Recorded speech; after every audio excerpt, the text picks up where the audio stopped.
you suspect your significant other is hiding something from you, you may be right. But before you accuse him or her or being unfaithful, consider whether the secret may have more to do with money than sex. A new survey by financial site nerdwallet.com finds more than 1 in 3 people hide money from their partner and more than 1 in 4 secretly spend it. Here to tell us more is MarketWatch's Catey Hill. Catey, thanks so much for being with us.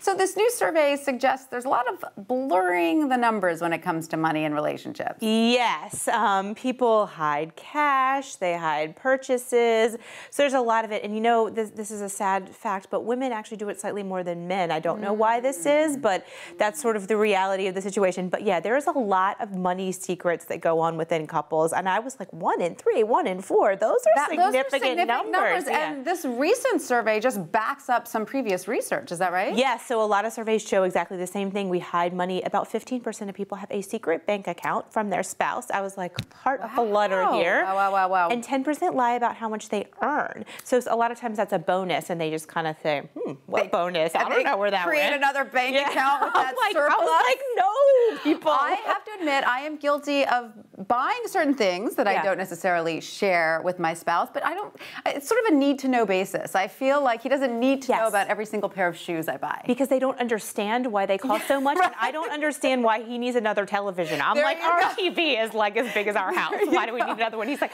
why does shoes cost that much? Can't you go to Payless for $30?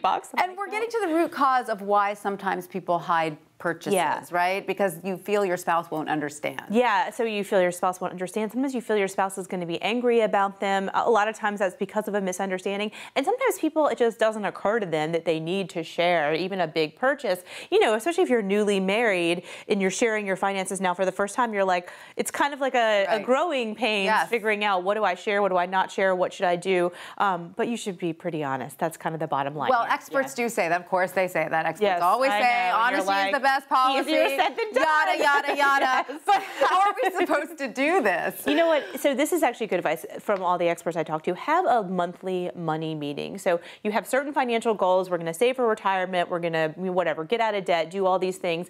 And then, so you put money forward each time. Each month, talk about what you're spending, go through your credit card bills.